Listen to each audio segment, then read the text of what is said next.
ইসলামের ভিত্তি, এটা ইসলামের মূল ভিত্তি।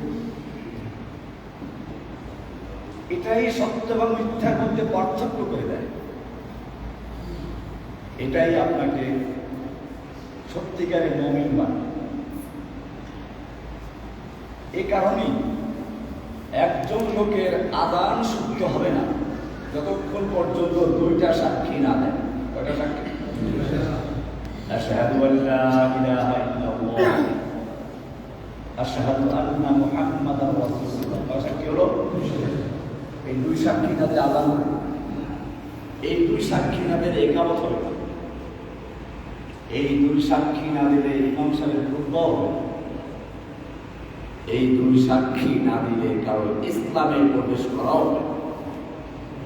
কয় সাক্ষী হলো? আশহাদু আল্লা ইলাহা ইল্লাল্লাহ ওয়া আশহাদু আন্না মুহাম্মাদার রাসূলুল্লাহ। এখন এটার অর্থটা কি?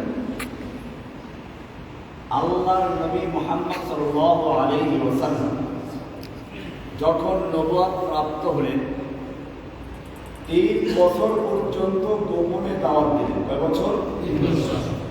এরপরে আল্লাহর নির্দেশ হলো ফাসদাউ বিমা তু'মার, হে নবী, আপনার প্রতি আল্লাহর পক্ষ থেকে যা আদেশ হয়েছে তা প্রকাশ্যে বলুন, গোপনে নয়।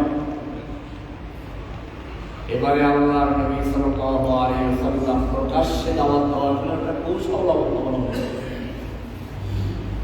আরব দেশের নিয়ম ছিল যে কোনো যুদ্ধ বিগ্রহ শুরু হতো সকালবেলা।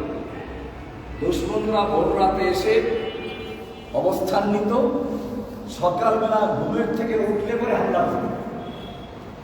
ঘুমন্ত লোকের উপরে হামলা করা অপরাধ আবশ্যকতা মনে করত।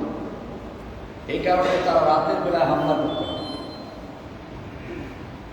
আর অপরদিকে প্রত্যেকটা গোত্রের লোকেরা সকাল বেলা গিয়ে পাহাড়ে উঠতে দেখতো কোনো আক্রমণ আসতেছে না। যদি কেউ দেখতো কোনো সেনা দল তাদের সময় আক্রমণ করবে এমন ভাব দেখা যাচ্ছে, সঙ্গে সঙ্গে সে কাপড়টা খুলে মাথার উপরে ঘুরাতো, ইয়া সাবাহা ইয়া সাবাহা, সকালের বিপদ, সকালের বিপদ। এটা বললেই বুঝতো বড় ধরনের আক্রমণ আসতেছে, সবাই যুদ্ধের প্রস্তুতি নিয়ে তৈরি হবে। আল্লাহর নবী সাল্লাল্লাহু আলাইহি ওয়াসাল্লাম আল্লাহর আদেশ পাওয়ার পরে তিনি গিয়ে সাফা পাহাড়ে উঠে সকালবেলা। হাজী সাহেবরা জানেন সাফা মারওয়া পাহাড়, এখন তার পাহাড় নেই, পাহাড়ে কিছু নমুনা রাখা আছে। সাফা পাহাড়ে উঠে ঘোষণা করবেন, ইয়া সাবাহা, সকালে বিপদ, ইয়া বনু কুরাইশ, ইয়া বনু ফিহর, এক এক গোত্রের নাম ধরে ডাকতে শুরু করবেন। লোকেরা দেখবে এমনিতে সকালবেলার আওয়াজ। এরপরে আওয়াজটা এমন কোনো লোকের নয় যে প্রতারণা করে মিথ্যা বলে। এই আওয়াজ হচ্ছে এমন এক ব্যক্তির যে সারা জীবন সত্য কথা বলেছে, যাকে আরবরা আল আমিন হিসেবে জানে। সুতরাং সকলেই হাজির হয়ে গেল। এমনকি যে ব্যক্তি নিজে হাজির হতে পারে নাই, সে অন্য একজনকে ভাড়া দিয়ে পারে গিয়ে শুনো কি বলে। আবু জাহেল, আবু লাহাব, সাইবা, মক্কার সব নেতারা হাজির হয়ে গেল। আল্লাহর নবী সাল্লাল্লাহু আলাইহি ওয়াসাল্লাম বললেন, ওহে মক্কার নেতা, আমি যদি আজকে বলি এই পাহাড়ের অপর প্রান্তে বিশাল সেনাদল উপস্থিত রয়েছে, যে কোনো মুহূর্তে হামলা করবে, তোমরা কি আমার কথা বিশ্বাস করবে? মক্কার নেতা বলল, অবশ্যই বিশ্বাস করবো, কারণ মা জাররাবনাকা কাযিবান কত্তু, তোমার থেকে মিথ্যা কথা শোনার অভিজ্ঞতা আমরা কখনো অর্জন করি না। তার মানে তোমার থেকে কখনো মিথ্যা কথা আমরা শুনি না। আল্লাহর নবী সাল্লাল্লাহু আলাইহি ওয়াসাল্লাম এবারে আরেকটা প্রশ্ন করলেন, লাউ কুনতুম কালিমাতান ওয়াহিদাতান, আমি তোমাদেরকে বলি একটা কথা যদি বলো, একটা কথা মেনে নাও, তামলিকুনা বিহাল আরব, গোটা আরব দেশের তোমরা মালিক বনে যাবে, ওয়াতাদিনু লাকুমুল আজম, অনারব বিশ্ব তোমাদের দিন গ্রহণ করবে, তোমাদের অনুসরণ করবে, তোমাদের ধর্ম গ্রহণ করবে। মাত্র একটা কথা। কয়টা কথা? মক্কার নেতারা খুশি না বেজার? খুব খুশি। আর ধৈর্য গুলা বড় তাড়াতাড়ি সে একটা কথা কি, যে কথা মানলে পরে গোটা আরব বিশ্বের মালিক বলে যাবো আমরা, অনারব বিশ্ব আমাদের ধর্ম গ্রহণ করবে, এমন একটা কথা মানতে আমাদের সমস্যা হচ্ছে। এবারে আল্লাহ রাসূল সাল্লাল্লাহু আলাইহি ওয়াসাল্লাম বললেন, সে ঐতিহাসিক এলান, তাওহীদের গান, ইয়া আইয়ুহান নাস কুলু লা ইলাহা ইল্লাল্লাহ তুফলিহুন। ইয়া আইয়ুহান নাস, ও বিশ্ববাসী, ও মানব সকল, বিশ্বের সমস্ত মানুষকে তিনি ডাকেন, কারণ এই দাওয়াত তো কোনো এলাকার জন্য না। ইয়া আইয়ুহান নাস, ও বিশ্ববাসী, কুলু লা ইলাহা ইল্লাল্লাহ, তোমরা সকলেই বলো সেই একটি বাক্য হচ্ছে লা ইলাহা ইল্লাল্লাহ। একটা বাক্যের নাম কি? লা ইলাহা ইল্লাল্লাহ। তুফলিহুন, এই কথাটা মেনে নিলেই তোমরা সফল হবে, কামিয়াব হবে, গোটা আরব তোমাদের মালিকানায় চলে আসবে, অনারব বিশ্ব তোমাদের দিন গ্রহণ করবে। লা ইলাহা ইল্লাল্লাহ তুফলিহুন, এটাই সফলতার চাবিকাঠি। বলতে দেরি নাই, এক মুহূর্ত আগ পর্যন্ত যারা আল আমিন বলে সবাই ভালোবাসে, এক মুহূর্ত আগ পর্যন্ত যারা বিশ্বাসী বলে যা বলবে তাই তিনি অঙ্গীকার করেছিল, সঙ্গে সঙ্গে প্রতিবাদের ঝড় উঠল। আবু লাহাব আল্লাহর নবীর দিকে তেড়ে আসলো দুহাত করে মারার জন্য। একটা লোক আল্লাহর নবীর পক্ষে আর প্রতিবাদ করার সাহস করল না। নবীর পক্ষে কেউ নেই, এমনকি আল্লাহর নবী সাল্লাল্লাহু আলাইহি ওয়াসাল্লাম কিছু খেজুর আর পানির ব্যবস্থা করেছিলেন, মেহমানদারি করাবার জন্য ডেকেছে, তো মেহমানদারি করতে এগুলো আবু লাহাব লাথি মেরে ফেলে দিয়ে তছনছ করে দিল। আল্লাহর নবী মনক্ষুণ্ণ হয়ে ঘরে চলে গেলেন, কেউ তার পক্ষে থাকলো না। একজন আছে, কে? আয়াত নাযিল করে আল্লাহর নবীকে সান্ত্বনা দিলেন, তাব্বাত ইয়াদা আবি লাহাবিন ওয়া তাব্বা মা আগনা আনহু মালুহু ওয়া মা কাসাব সায়াসলা নারান যাতা লাহাব ওয়া ইমরাআতুহু হাম্মালাতাল হাতাব ফি জিদিহা হাবলুম মিন মাসাদ। তাফসীর আপনারা আপনাদের হুজুর থেকে শুনে নেবেন। আল্লাহ তাআলা সান্ত্বনা দিলেন, ইয়াদা মানে দুই হাত। আবু লাহাবের দুই হাত ধ্বংস উল্লেখ করে কি জন্য? যে দুই হাত উচ্চ করে আল্লাহ নবীকে মারতে গিয়েছিল। কি ছিল এই একটা বাক্যের ভিতরে? যে বাক্য এক মুহূর্তে আগে যে লোকটা ছিল সবচেয়ে প্রিয়, এক মুহূর্তের মধ্যে সে লোকটা হয়ে গেল সবচেয়ে বড় দুশমন। কি অর্থ ছিল এর ভিতরে? এই কালেমা তো আমরাও পড়ি, সবাই পড়ি, আমাদের কেউ শত্রু হয় না। এই কালেমার মধ্যে আছে লা ইলাহা ইল্লাল্লাহ। কয়টা অংশ? খুব ভালো করে শুনবেন। লা ইলাহা মানে লা মানে নেই, লা মানে কি? ইলাহ মানে কোনো মাবুদ, আব্দুল থেকে যার আনুগত্য করা হয়, ইবাদত করা হয়, পূজা করা হয়, উপাসনা করা হয়। লা ইলাহা, কোনো ইলাহ নেই, আগে নেই। এরপরে বলা হচ্ছে ইল্লা, তবে আছে আল্লাহ। ইল্লা আল্লাহ, ইল্লা কি? আল্লাহ। এখানে খেয়াল রাখবেন, আমাদের সবাই বলে আল্লাহ তো আছে, ইল্লাও আছে। আরে বাবা, ইল্লাই তো আল্লাহ। লা ইলাহা ইল্লাল্লাহ, ইল্লা আল্লাহ, কোনো ইলাহ নাই, ইল্লা, ইল্লাটা কি? আল্লাহ। আল্লাহ। আপনি আবার আর একটা ইল্লা বলেন। এখন এখানে কি আছে? লা ইলাহাটার উদাহরণ দেই। আপনি যখন পুরাতন কোনো বিল্ডিংয়ে রং করবেন, আগে পুরাতন রংটাকে ঘষে মেজে ধুয়ে মুছে পরিষ্কার করবেন, ঠিক কিনা? নাকি পুরাতন রঙের উপর রং করবেন? একটা ক্ষেতে যদি বীজ লাগাতে হয়, চারা রোপণ করতে আগে ক্ষেতটা পরিষ্কার পরিচ্ছন্ন করতে হয়, এবার নতুন চারা লাগাতে হয়। লা ইলাহা হচ্ছে প্রথমে মনের থেকে যত গায়রুল্লাহ, আল্লাহ ছাড়া যা কিছু আছে সব কিছু ধুয়ে মুছে পরিষ্কার করে সম্পূর্ণ খালি করে, এরপরে নতুন রং করলেন ইল্লাল্লাহ, আল্লাহকে বসে। তার মানে হচ্ছে আমার অন্তর, আমার বিশ্বাস, আমার কলবে আল্লাহ ছাড়া আর কারো স্থান নাই। আমার আনুগত্য, আমার উপাসনা, আমার পূজা, আমার সবকিছু প্রাপ্ত একজন কার তিনি আল্লাহ। এছাড়া আমার এই মাথা কারো সামনে নত হবে না। আমি ব্যক্তি জীবনে, পারিবারিক জীবনে, সামাজিক জীবনে, রাষ্ট্রীয় জীবনে যার হুকুম মানব তিনি হচ্ছেন কে আল্লাহ। এছাড়া আর কোনো ইলাহ নেই। এটার নাম লা ইলাহা ইল্লাল্লাহ। ইল্লাল্লাহ দুইটা অংশ পরিষ্কার। প্রথমটা না, পরেরটা হা। লা ইলাহা, কোন ইলাহ নাই। ইল্লাহ, হ্যাঁ আছে, আল্লাহ। কে আছেন? আল্লাহ। এইটার নাম তাওহীদ। এটার নাম কি? তাওহীদ। অর্থাৎ আমার জীবনে যা কিছু সব করবো একজনের নির্দেশে, তিনি কে আল্লাহ। আমি ইবাদত করবো কার জন্য? আমি আমার স্ত্রীকে ভালোবাসবো কার জন্য? আমার সন্তানকে ভালোবাসবো কার জন্য? আমার জীবন কার জন্য? আমার ধরন কার জন্য?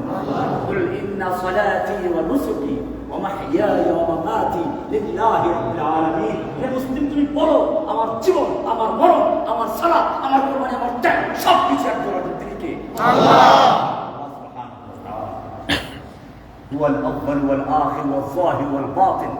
তিনি আউয়াল, তিনি শেষ, তিনি প্রকাশ্য, তিনি গোপন, আমার সব কিছু তিনি একমাত্র আল্লাহ।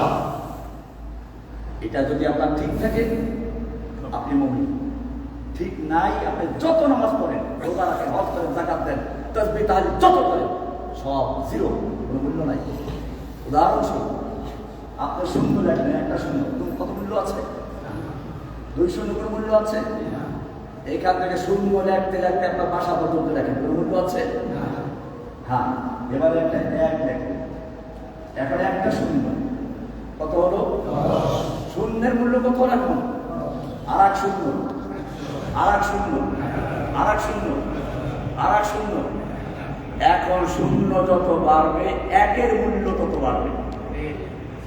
শূন্য যত বাড়বে, ঠিক এরকম আপনার যদি লা ইলাহা ইল্লাল্লাহর বিশ্বাস ঠিক থাকে, এরপরে আপনি তাসবিহ তাহলিল সালাত সিয়াম হজ যাকাত ইবাদত নফল যা করবেন সব কিছু একের মূল্য বাড়বে, ইমানের মূল্য বাড়বে, তাওহীদের মূল্য বাড়বে। এটাই হচ্ছে তাওহীদ।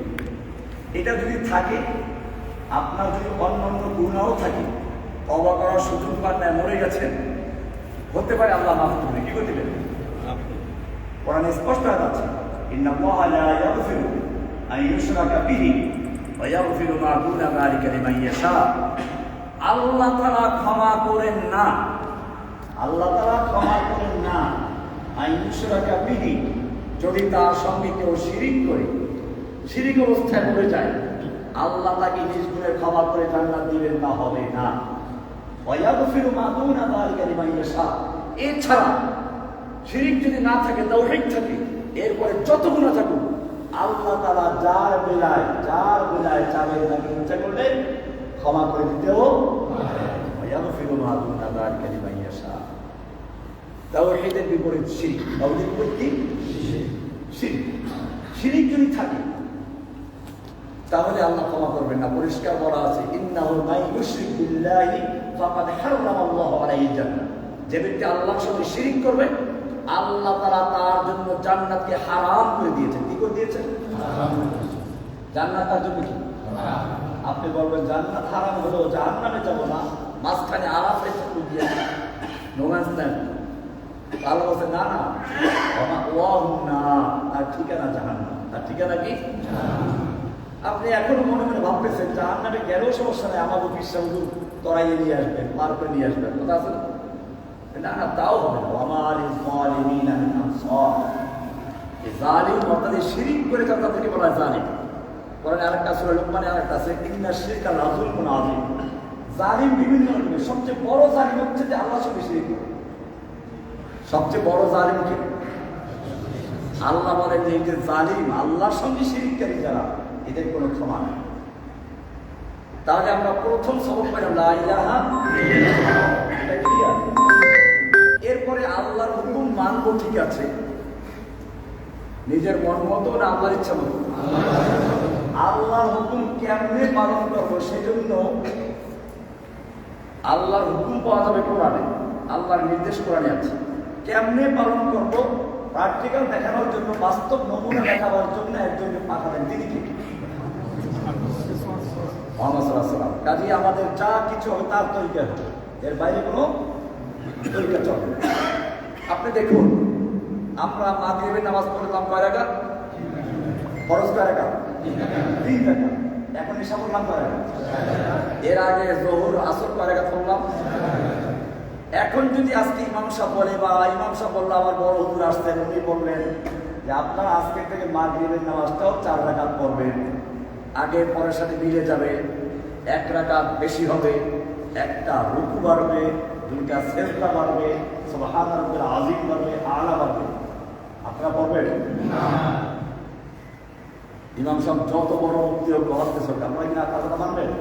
কেন মানবেন না? সমস্যা দেখেন, সে তো কোনো খারাপ কিছু করে না, সে 1 রাকাত নামাজ পড়াই পড়তে পারছে, তাতে রুকু বাড়বে, সেজদা বাড়বে, সুবহান রাব্বিল আযীম বাড়বে, আলা বাড়বে, আল্লাহর নামই তো সমস্যা কি? সমস্যা একটা, সেটা হচ্ছে আল্লাহর রাসূলকে আল্লাহ পাঠাইছেন সালাত কায়েম করতে হবে। আল্লাহর রাসূল সাল্লাল্লাহু আলাইহি ওয়াসাল্লাম দেখাইলেন মাগরিব নামাজ কয় রাকাত? 3 রাকাত। রাসূলের দেখানো পথে 3 রাকাত আছে।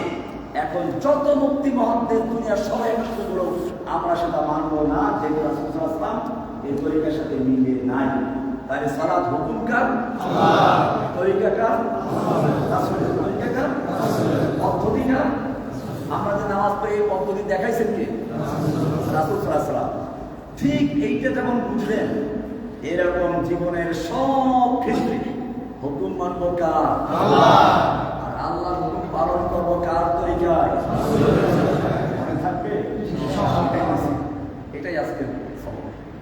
রেলগাড়ি কয় চাকায় চলে? 2 চাকায়। কয় চাকায়?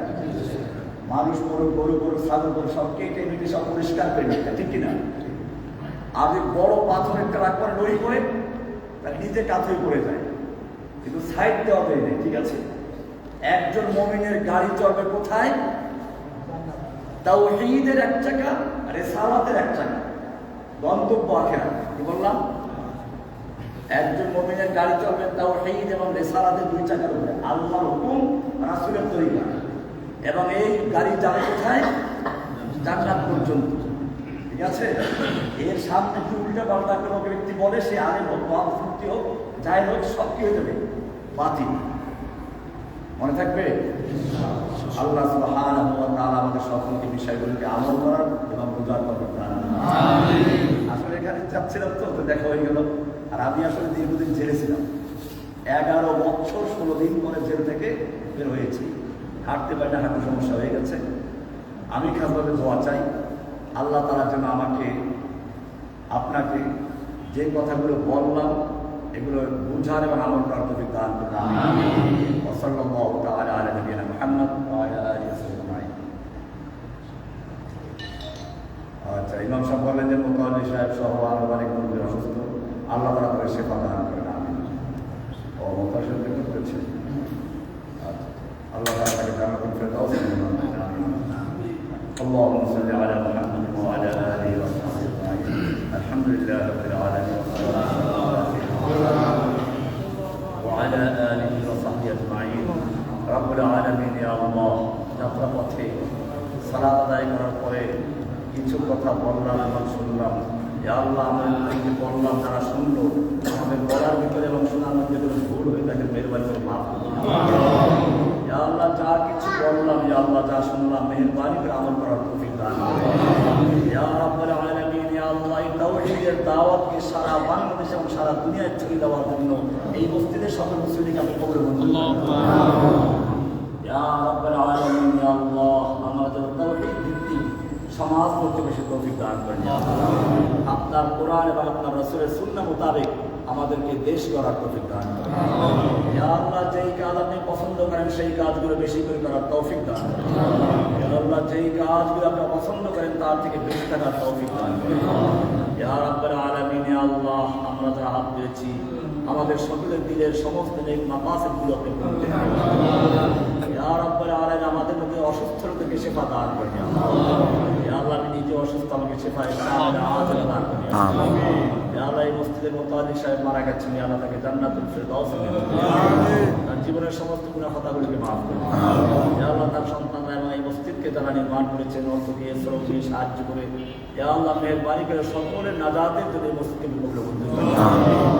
এই মসজিদের ইমাম সাহেবকে আপনি আল্লাহ এই মুসল্লিদেরকে যেন সহি পথ দেখাতে পারে, সেজন্য যে পরিমাণে এলেন এবং যে পরিমাণে আমলের দরকার মেহেরবানি করে আল্লাহ ইয়া আরহামার রাহিমিন আমার ছাত্র মুফতি ইমরানকে আল্লাহ সেই পরিমাণে এলেন আমল ইয়া আল্লাহ জ্ঞান থেকে দান করুন।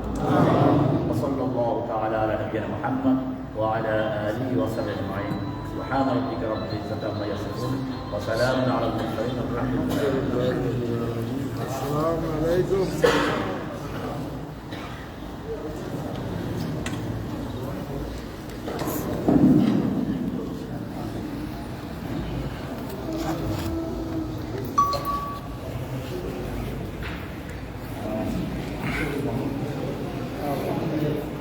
আমার সাথে হুজুরের দাওয়াত করবার জন্য যোগাযোগ করতে পারি।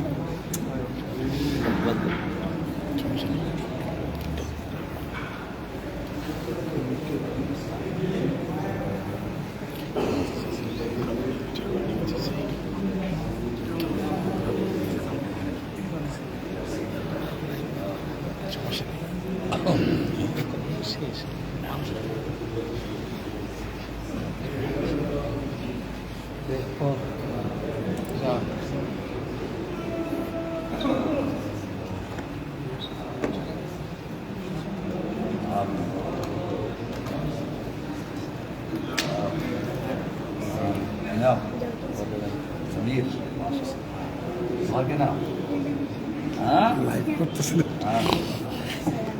نعم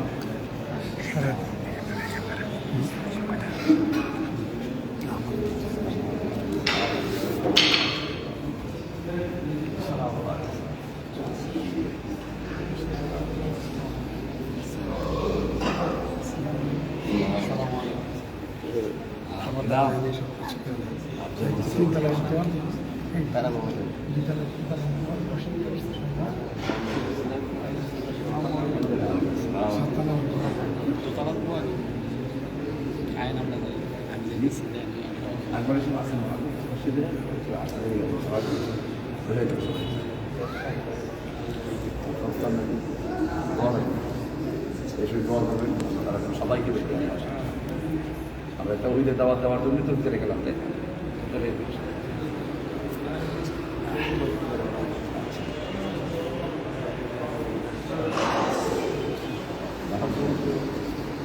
ভালো